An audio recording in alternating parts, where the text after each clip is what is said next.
Olá pessoal, hoje a nossa conversa aqui vai ser sobre um tema interessante. Nós vamos pensar um pouquinho a respeito do abandono emocional. Eu vejo assim, olha, nós homens, nós não temos a mesma sensibilidade que as mulheres. E por vezes acontece até mesmo de a mulher estar vivendo um momento de uma sensação de que não é amada, de que não é querida, de que não é prioridade na vida do marido. E o homem, às vezes, não se dá conta disso.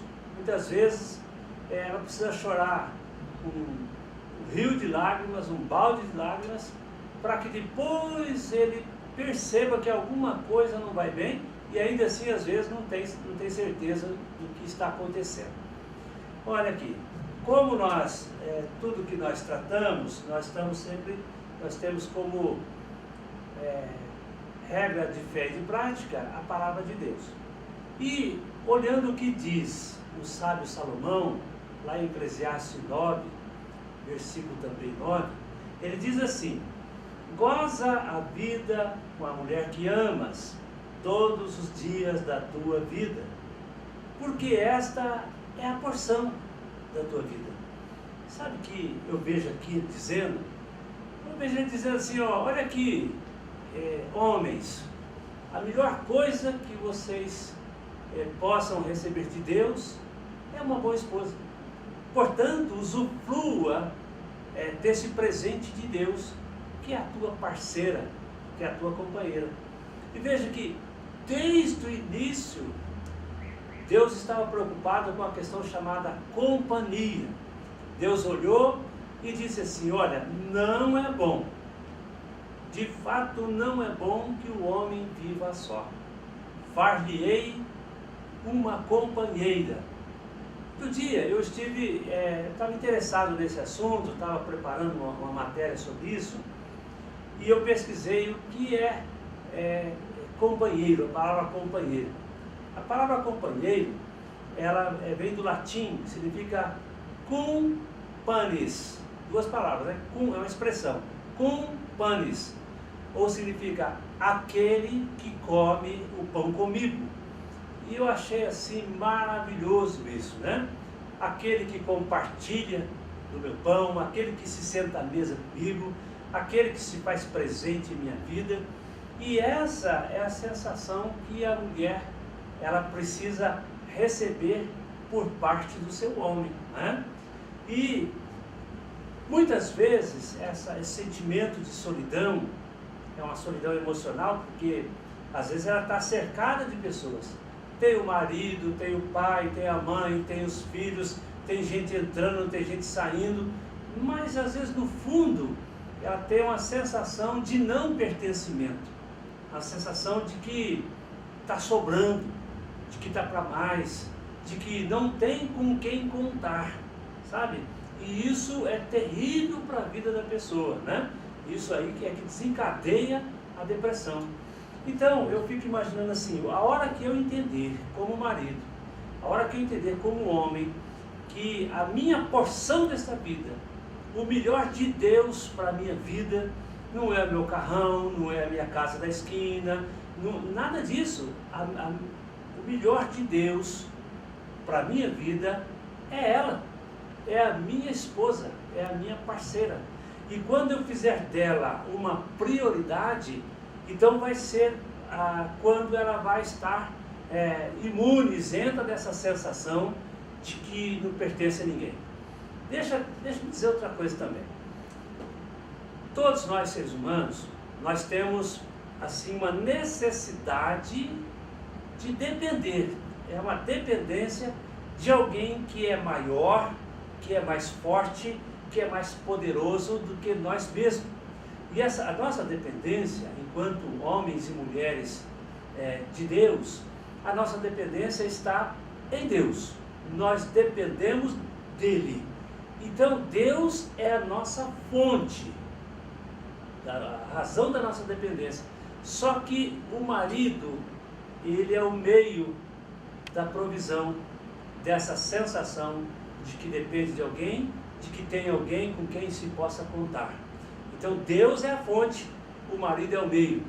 Então eu fico imaginando assim, que muitas vezes nós, por causa do nosso modo homem de ser, às vezes a gente fala pouco, a gente não tem muita paciência para algumas conversas, um pouco mais demorada, um pouco mais comprida, mas a gente tem que entender o lado feminino da coisa, né? Entender que aquilo que para você, quem sabe, não tem muita importância, para ela tem importância, para que ela não caia, né, nesse engano do coração, que é a questão de se sentir abandonada. E às vezes está realmente abandonado.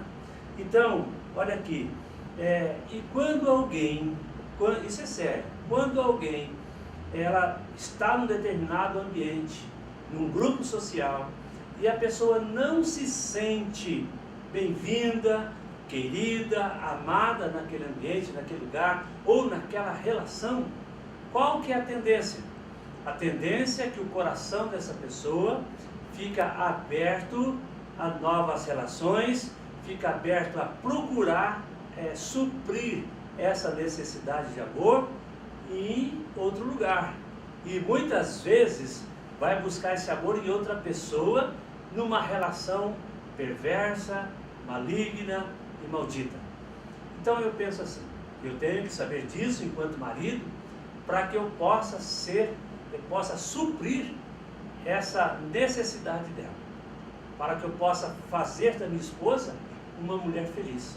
Pois bem, então, Deus já nos primórdios estava preocupado com essa necessidade que as mulheres teriam. Então ele disse assim, olha, quando um homem se casar, quando estiver recém-casado, esse homem não irá à guerra, e não será imposto sobre ele também o trabalho forçado. Ele vai ficar com a sua companheira, ali junto da sua casa, pelo período de 1 ano, para fazer da sua esposa uma mulher feliz. Então eu penso que essa é a missão nossa enquanto homens, é uma das missões, né? Agora, para que a gente não seja, de repente, surpreendido com uma notícia ruim, uma notícia de adultério, uma notícia de separação, uma notícia de depressão por falta de companheirismo, né?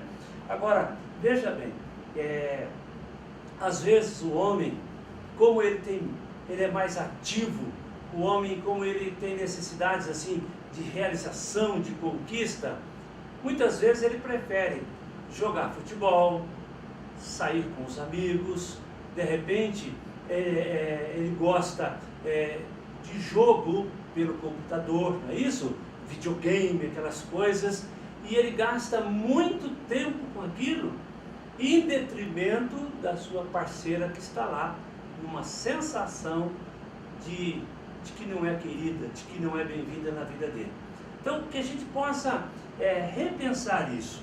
Eu vejo que Jesus, quando ele diz assim, ó, que é preciso orar e vigiar, esse vigiar de Jesus tem a ideia de algo preventivo, de você aumentar na tua sensibilidade, a nossa sensibilidade, porque quando eu vigio, eu aumento o meu foco de atenção em alguma coisa, eu consigo me aperceber daquilo que é perigo, daquilo que é ameaça, ou daquilo que está tudo em paz, né?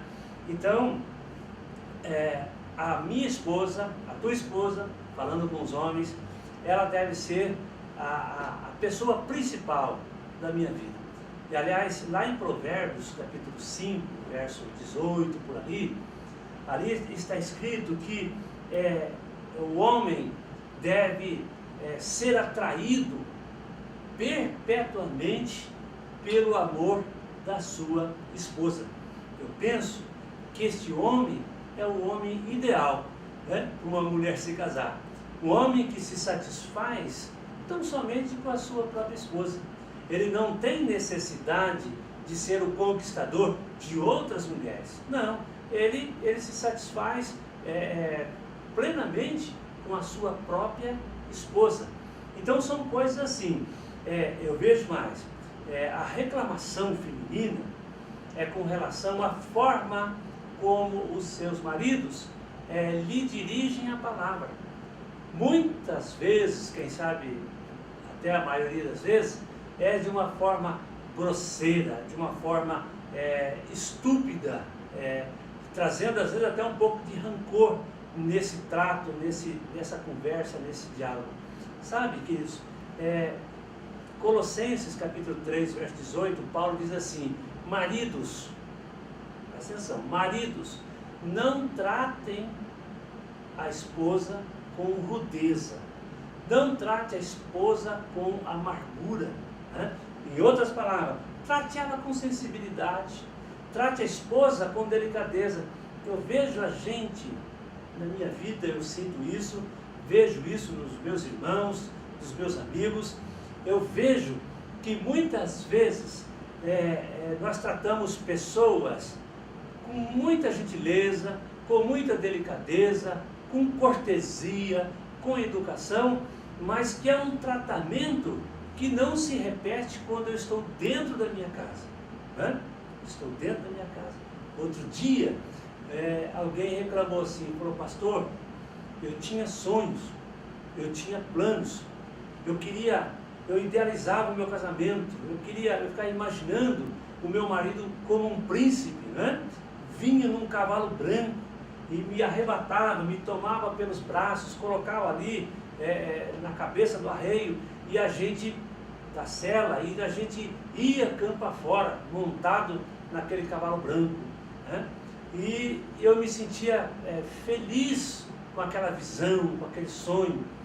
De repente, o dia chegou, nós nos casamos, e no começo era quase isso, né? Realmente ele me tratava como uma princesa, de fato ele tinha um comportamento de príncipe, mas passado 2 anos do nosso casamento, hoje eu olho para a minha vida, eu não vejo mais o príncipe, né? Mas eu vejo só o cavalo dele que ficou dentro de casa, né? Por causa da forma que ele me trata, da forma coiceira, da forma estúpida, da forma bruta. E com isso, sabe, eu vejo assim, a mulher, quando ela começa a levar muita pancada do marido, então ela com uma medida protetiva, ela se retrai, ela se afasta um pouco, ela se nega. E às vezes aí o marido começa a reclamar que não está tendo vida sexual, que as coisas não estão indo bem, mas por conta da forma como ele a trata. Então, queridos, essa é a palavra para as nossas vidas hoje. E para a mulher, eu penso assim, a mulher de Salomão tem um momento que ela diz assim: eu sou do meu amado, o meu amado é meu, e ele tem saudades de mim. Agora eu pergunto, né? Que mulher é essa? É a mulher que provocava saudade no marido. É a mulher que fazia com que o marido voltasse correndinho para casa, rapidinho, né?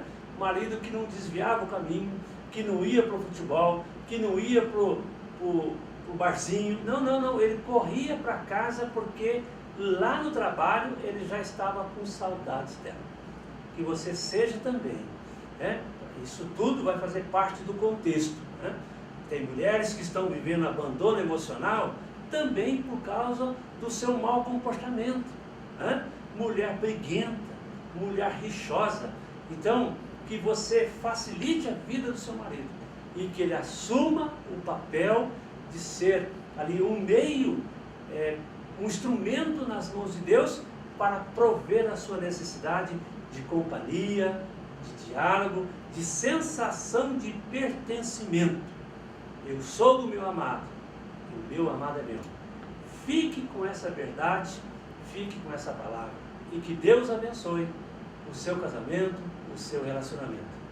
Fique com Deus, fique em família.